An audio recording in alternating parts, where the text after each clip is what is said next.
کربلا صرف ایک تاریخی سانحہ نہیں ہے بلکہ دائمی صدائے احتجاج ہے۔ حق اور باطل کے درمیان ایک ابدی معرکہ ہے جو ہر ایک انسان کے اندر برپا ہے۔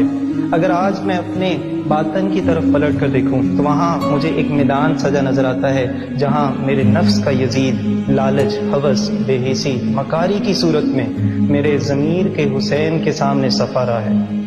یزید تو صرف وہ ہے جو تخت و تاج کا پجاری ہے، جو اس کو حاصل کرنے کے لیے حق کو روند کر بھی چلا جاتا ہے مگر اپنی ہوس اور اپنی خواہشات کو پورا کرتا ہے۔ لیکن حسین کیا ہے؟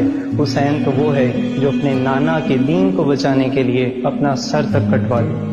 سوال یہ نہیں ہے کہ یزید کہاں ہے، سوال یہ ہے کیا یزید میرے اندر موجود ہے؟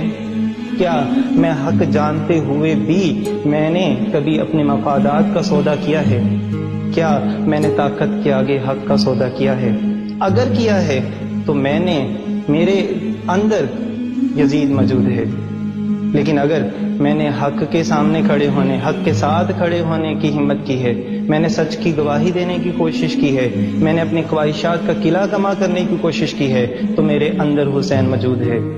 کربلا ہر روز ہمیں پکارتی ہے۔